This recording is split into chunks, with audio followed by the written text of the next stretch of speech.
আসসালামু আলাইকুম। বাইন্যান্সের এপিআইটা কীভাবে বের করবেন আমি ভিডিওর মাধ্যমে দেখা দিচ্ছি, অনেকেই বুঝতে পারতেছেন না। অবশ্যই আমাদের রেফার কোডটা ইউজ করে আপনাদের অ্যাকাউন্টটা করতে হবে, তাছাড়া আমাদের এই কাজে এলিজিবল হবেন না। আমাদের রেফার কোডটা হচ্ছে 10-200-163-96 বা 1020016396 1020016396। রেফার কোডটা ইউজ করে আইডিটা করবেন। করার পরে আমাদেরকে সেটা হওয়ার পরে যেখানে মোর অপশন দেখতে পারতেছেন, মোর অপশনে প্রেস করবেন। মোর অপশনে প্রেস করার পরে এখানে উপরে সার্চ বারে সার্চ করবেন হচ্ছে এপিআই লিখে। এপিআই লিখে সার্চ করার পরে এই যে এপিআই ম্যানেজমেন্ট অপশনটা আসছে, এখানে প্রেস করবেন।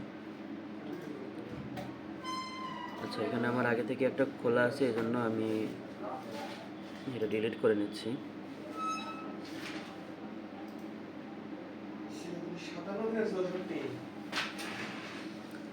আচ্ছা, আপনাদের অপশনটা থাকবে এমন, এখানে টিক মার্ক দেওয়া থাকবে এবং কোনো এপিআই ক্রিয়েট করা থাকবে না।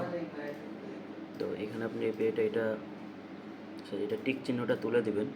আমি আবারও দেখাচ্ছি, এই যে টিক চিহ্নটা তুলে দিবেন। এখানে প্রেস করবেন। প্রেস করার পরে একদম নিচের দিকে যাবেন। যাওয়ার পরে এখানে টিক চিহ্ন দিবেন, দিয়ে কনফার্মে প্রেস করে দিবেন। দিয়ে আবার কনফার্মে প্রেস করে আপনার পাসওয়ার্ড বা ওয়াইফাই যেটা চাবে সেটা দিবেন। দেওয়ার পরে এখানে দেখতে পাচ্ছেন টিক মার্কটা উঠে গেছে। এরপরে ক্রিয়েট এপিআই প্রেস করবেন অ্যান্ড নেক্সটে প্রেস করবেন। এখানে ডিফল্ট সিস্টেম জেনারেট থাকবে, এটাই থাকবে। এবং আপনার এখানে যে কোনো একটা নাম দেবেন, আপনার নাম দিতে পারেন বা যে কোনো কারো নাম দেবেন। আমি আমার নামটা দিচ্ছি। দেওয়ার পরে নেক্সটে প্রেস করবেন। নেক্সটে প্রেস করার পরে আপনার কোড চাবে, কোডটা দিবেন বা পাসওয়ার্ড যেটাই চাই দিবেন। দেওয়ার পরে এখানে নিচের দিকে দেখতে পারতেছেন যে এপিআইটা ক্রিয়েট হয়ে গেছে। এই যে এপিআইটা এখন হচ্ছে আপনার সেকেন্ড কাজ হচ্ছে এডিটে প্রেস করতে হবে। এডিটে প্রেস করবেন। প্রেস করার পরে এই যে ছোট্ট একটা অ্যারো চিহ্নের মতো আছে এখানে প্রেস করবেন। প্রেস করে দেখতে পারতেছেন এখানে আমার এপিআইটা ফুল পেজটা শো করতেছে। আপনার এইটা কপি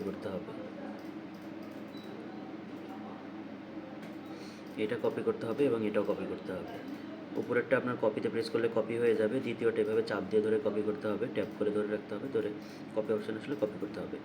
এখন নিচের দিকে কাজ হচ্ছে, এখানে আপনার enable spot and margin trading এটা অন করতে হবে, ইনেবল ফিউচার্স এটা ওপেন করতে হবে, এবং পারমিট ইউনিভার্সাল ট্রান্সফার মানে হচ্ছে স্পট টু ফান্ডিং যে ট্রান্সফারটা হয় এটা ট্রান্সফারটা ইনেবল করতে হবে।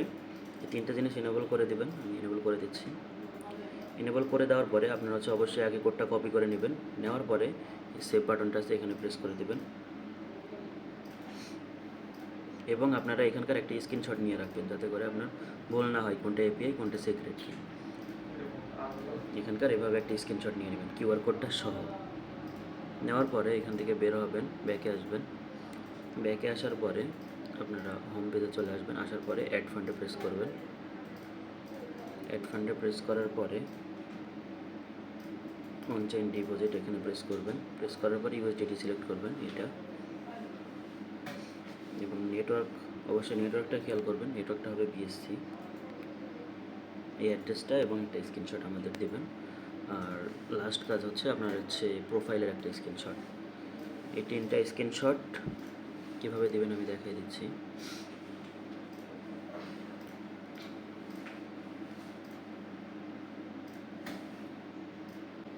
আচ্ছা, এভাবে সিলেক্ট করার পরে আপনারা হচ্ছে যে লিখবেন এপিআই, তাই নিচের দিকে যাবেন, যাই হচ্ছে আপনার এপিআই কিটা দিবেন, সিক্রেট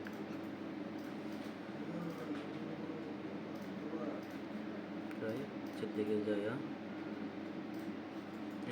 আমি আপনাদের দেখানোর জন্য দিচ্ছি, তো কোনটা ভুল কোনটা ঠিক আমি জানি না, আমি এটা ডিলিট করে দেবো, মানে এটা লাগবে না।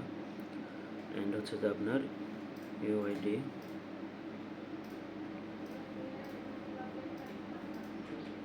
অ্যাড্রেস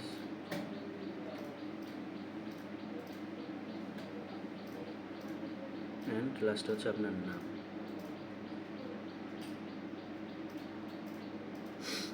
আপনার যে নাম সেই নামটা দিয়ে দেবেন, এভাবে সাবমিট করে দেবেন।